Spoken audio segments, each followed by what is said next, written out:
Hey, so it's really cold in the shop. See? That's not a special effect. It's really cold. But we're gonna make some industrial shelves using some southern yellow pine.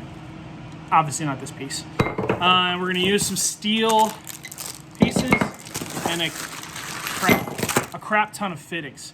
So yeah, let's get to building.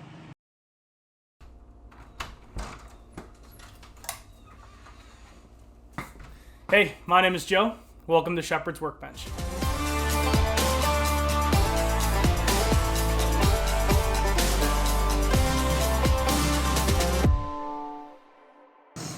All right, so all of these shelves need to be 20 inches. I'm gonna cut them down to final size and then I'll rip them to get off this little rounded corner, clean them up a little bit, make them nice and square. I may re-round them over just with a smaller round over bit just to clean it up a little bit more. But yeah, let's get cutting.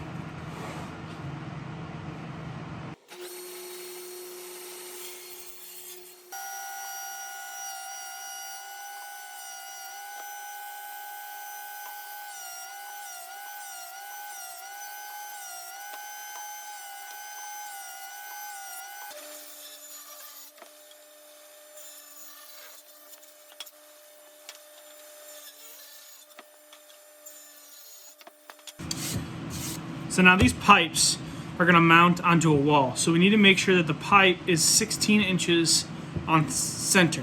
So when we measure this, the reason why we made them 20 inches is so we've got enough depth on either side to go 2 inches in. So at 2 inches and 18 inches, that gives us the distance in this way. And our final measurement was 6 and 30 seconds. So we're gonna mark it at our perfect centers. We'll drill out a hole that's big enough for this pipe to stick in it.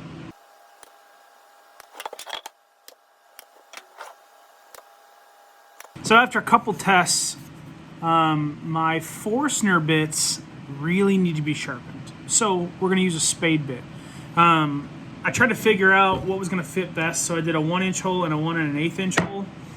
This is 3/4 inch steel. When it goes in the 1 1/8 inch hole, there's too much slop in it. The 1-inch hole is super tight, and that's exactly what I want because I'm gonna bang this in, it's gonna be friction held on there, so I want it to be really nice and tight. So we're gonna drill a 1-inch hole with our spade bit.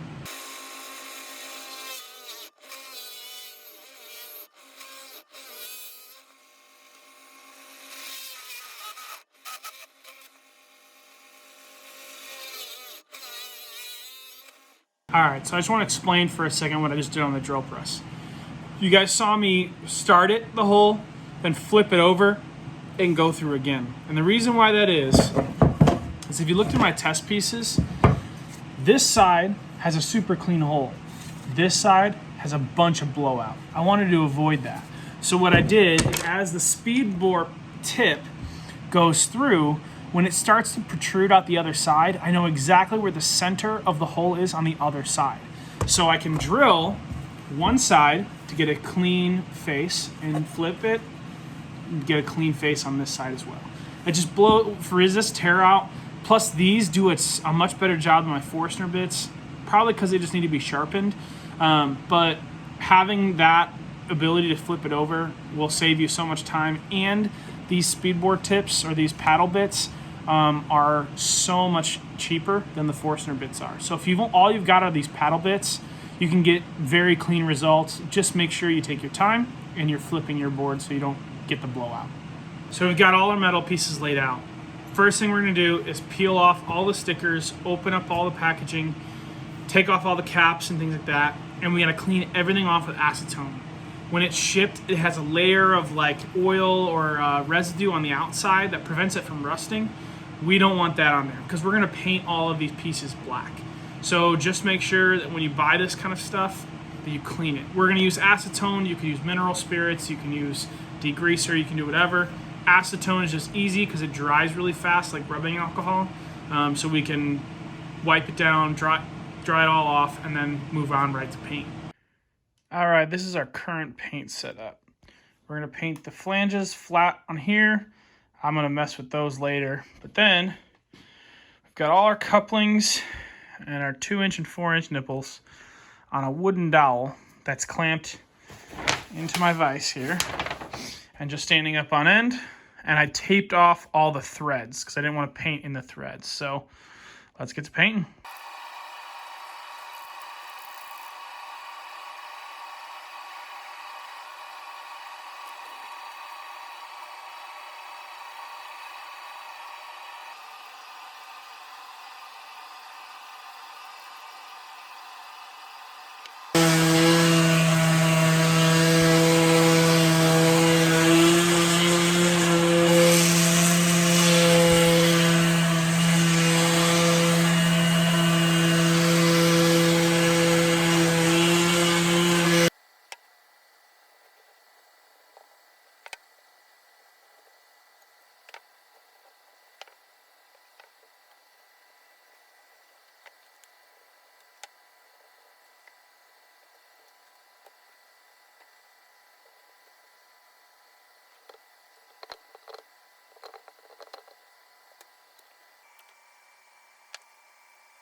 So here's what happened. I was pounding this section in, and that 1-inch hole that I said would be great blew out like crazy. So I'm literally taking this little spindle sander attachment and making the holes a little bit bigger. It's too tight of a tolerance and it's bursting out those other side. So if you do this, make the holes bigger.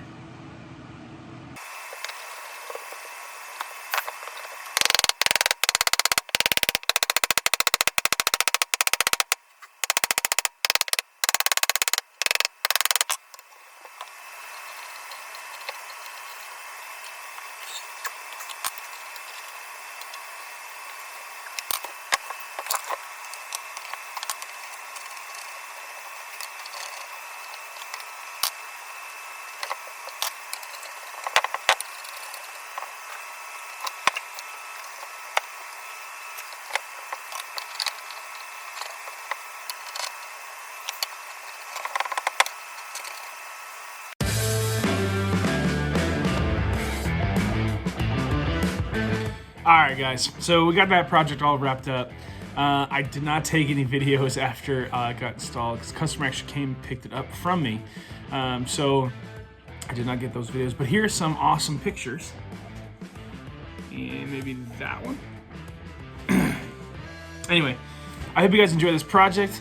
After this video, I will leave a list of all of the metal pieces that I use, or maybe I'll put it down in the description, a link to a PDF or something, in case you want to build these shelves for yourself. So anyway, thank you for joining us on Shepherd's Workbench. If you like these kind of videos, please like and subscribe.